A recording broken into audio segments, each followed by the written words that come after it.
Sobrang galing ng bagong performance ni Easy Mill sa Wish Bus. Nag-react ako kanina at gusto kong talakayin yung special kahulugan ng kanta. So please, panoorin nyo ng kabuuan. Mabuhay! Ako ang inyong kakampi na si Puting Pinoy. Apir tayo! Mabuhay kayo! Paki-subscribe at sampalin ang kampana.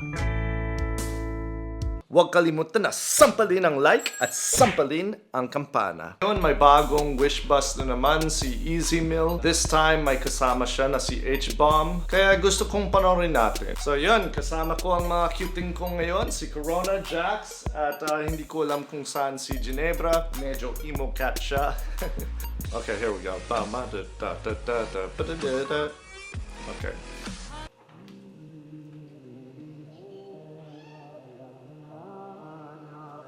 Wish 1075.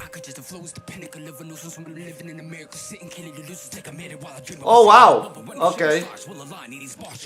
Gusto ko yan, yung makasabay sila, parang back and forth interplay.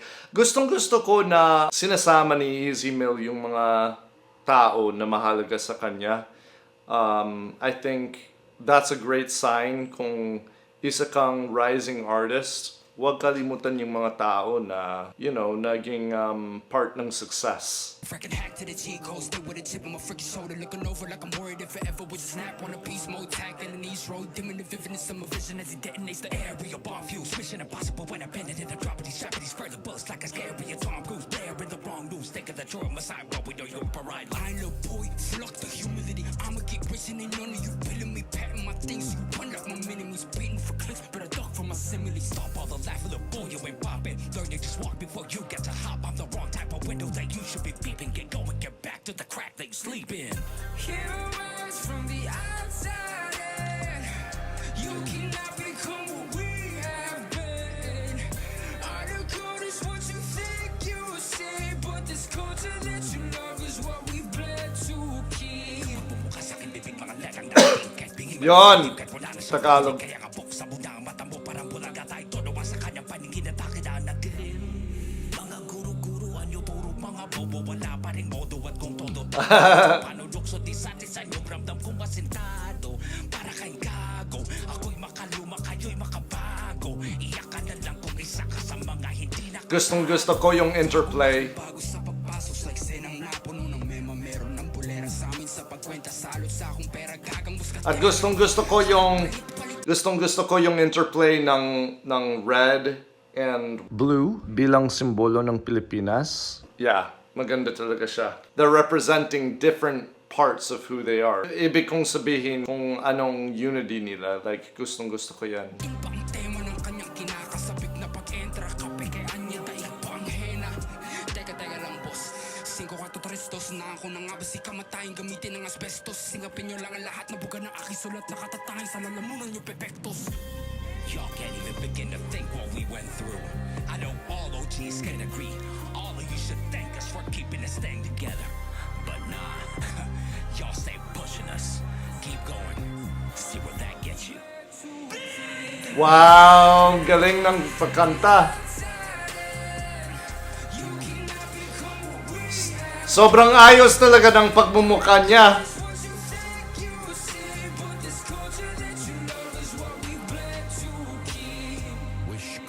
Okay. Saglit lang mga kakampi. Kailangan kong basahin yung mga lyrics nito because parang, siguro headphones na lang. Parang malalim naman yung ibig sabihin. Saglit lang. Okay, so nabasa ko yung mga lyrics. At sa tingin ko, parang may galit sila para sa mga tao na parang posers ba? Yung mga tao na nagsasabing gustong-gusto nilang isang bagay. Pero kung tutuusin, hindi talaga. Or maaring gusto nila, but they're not giving enough respect sa mga tao that started the culture, part of the culture. At pagdating sa mga posers niyon, ginagawa pa rin nila kasi alam nila na makakapera sila. Hindi ko alam kung ito ang ibig nilang sabihin, pero para sa akin, parang yung Pinoy baiting ang tinatalakay nila. Tingnan nyo ito mga kakampi. Thinking that you're a messiah, but we know you're a pariah. Lion, Lil B, F the humility, I'ma get rich and ain't none of you billing me. Patent my so you run like my mini-me's. Baiting for clicks, better duck from my smiles. Stop all the laughing, lil boy, you ain't poppin'.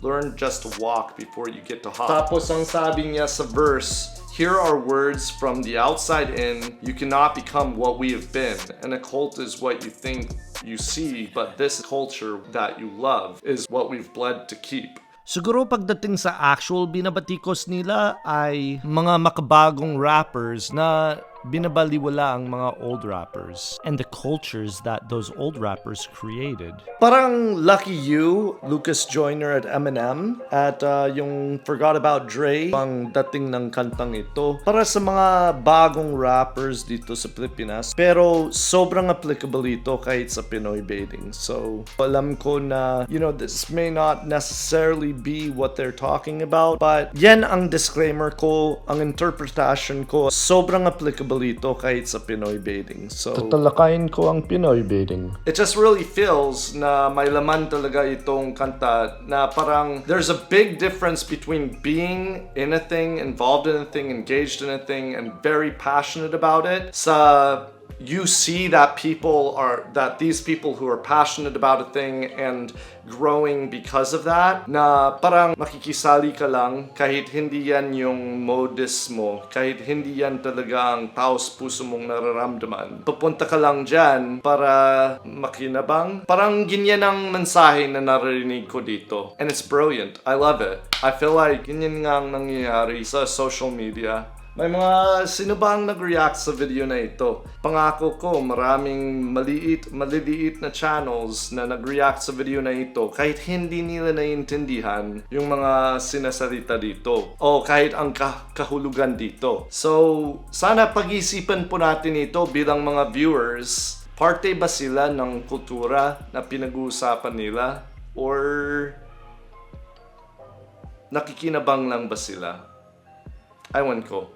Para baka sakali maunawaan nyo ang pinanggagalingan ko sa pananaw ko, bali natutunan ko ang Tagalog ko bago man may vloggers back in 2008. Tapos, noong 2018 ako naging vlogger at pang Pinoy ang content ko noon hanggang ngayon. Halos 3 taon na ako vlogger at pang Pinoy ang aking content. At kahit paminsan-minsan lang ako nakikahakot ng views, ganoon pa rin ang content ko tungkol sa Pilipinas at nagtatagalog ako.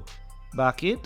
Kasi part ng buhay ko ang Pilipinas, hindi yan matatanggal sa akin. Kung yung channel growth nila ay tulad sa akin at yung views ay tulad sa akin, hindi nila matitiis. Titigil sila. Trust me. Paano ko alam yan? Ilan sa mga Pinoy baiters na ito, maraming iba't ibang bansa na napuntahan nila. Pero dito sila nanatili dahil biglang tumaas ang views nila at subscribers nila.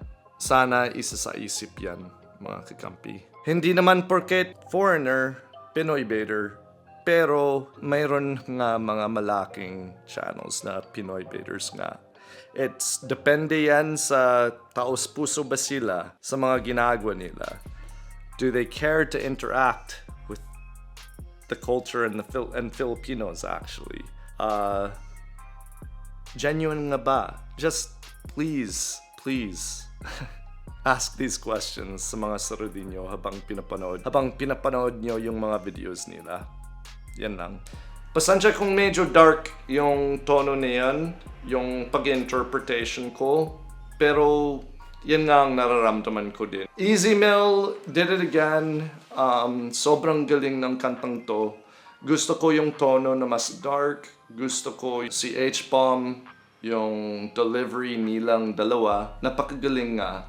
And sana naunawaan nyo ang punto ko dito mga kakampi. And sana hindi gagawing masama.